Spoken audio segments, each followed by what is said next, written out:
Hai, welcome back to my YouTube channel bersama saya Mutia Anggraini. Guys, kali ini saya akan membahas terkait dengan perjanjian pranikah. Mungkin di Indonesia belum terlalu familiar ya dalam arti penggunaannya.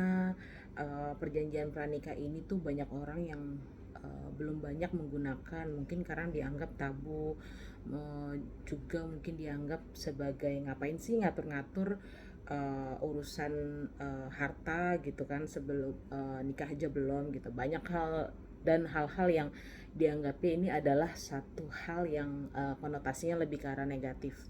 Padahal tidak juga. Akta pranikah atau perjanjian pranikah sangat lazim digunakan di negara-negara barat. Bukan hanya untuk sebagai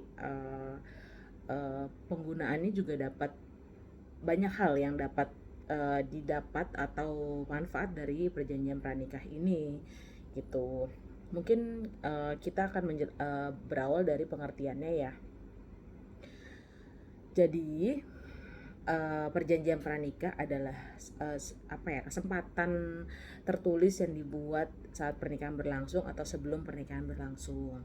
Terus perjanjian ini disebut perjanjian perkawinan atau prenuptial agreement. Terus kemudian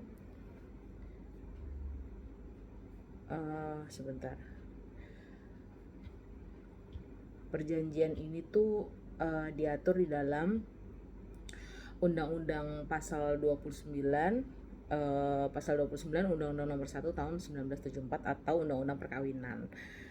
Yang dinyatakan yaitu yang dinyatakan bahwa pada waktu atau sebelum pernikahan dilangsungkan, kedua belah pihak atas persetujuan bersama dapat mengadakan perjanjian tertulis yang disahkan oleh pegawai pencatatan pernikahan. Setelah mana isinya yang berlaku juga terhadap pihak ketiga sepanjang pihak ketiga tersebut tersangkut. Terus kemudian juga ada putusan MK nomor 69 garis miring PUU strip Romawi 12 garis miring 2015 yang mana mengubah dari pasal 29 tersebut, dinyatakan bahwa pada waktu sebelum dilangsungkan atau selama dalam ikatan perkawinan, kedua belah pihak atas persetujuan bersama dapat mengajukan perjanjian tertulis yang disahkan oleh pegawai pencatat perkawinan atau notaris, setelah mana isinya berlaku juga terhadap pihak ketiga sepanjang pihak ketiga tersebut tersangkut. Jadi dalam putusan MK ini juga menegaskan bahwa perjanjian pranikah ini dapat dilakukan sebelum adanya perkawinan, namun juga dapat dilakukan setelah adanya perkawinan atau dalam masa perkawinan itu sendiri. Terus kemudian hal-hal yang diatur di dalam perjanjian pranikah ini yaitu yang pertama terkait dengan pembagian harta warisan, terus kemudian ada harta gonogini, terus ada menjaga kepentingan istri dan suami, kemudian ada hak dan kewajiban dari istri dan suami, terus kemudian yang pasti para pihak atau suami dan istri maupun pihak ketiga yang tertulis di dalam perjanjian ini sepakat dan tanpa adanya paksaan dan harus rela, yang mana para pihak adalah sadar bahwa kedua belah pihak telah memperjanjikan atau bersedia untuk melaksanakan hal-hal yang tercantum di dalam perjanjian pranikah. Terus kemudian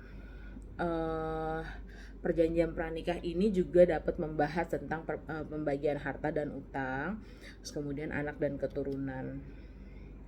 Yang nggak boleh atau yang dilarang di dalam adanya di dalam perjanjian pranikah ini, yang pertama tidak boleh bertentangan dengan kesusilaan dan ketertiban umum yang mana diatur di dalam pasal 139 KUHP.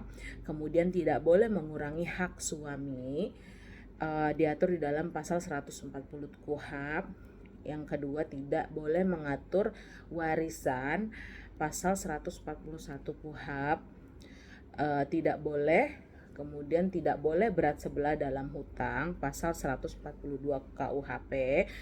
Kemudian tidak boleh menggunakan hukum asing sebagai dasar hukum perkawinan dalam pasal 143 KUHP. Jadi yang pasti para pihak harus sepakat bahwa mereka akan melaksanakan perjanjian pranikah ini. Adapun pembuatan perjanjian pranikah ini dapat dibuat di hadapan notaris ataupun tidak menggunakan notaris atau di bawah tangan.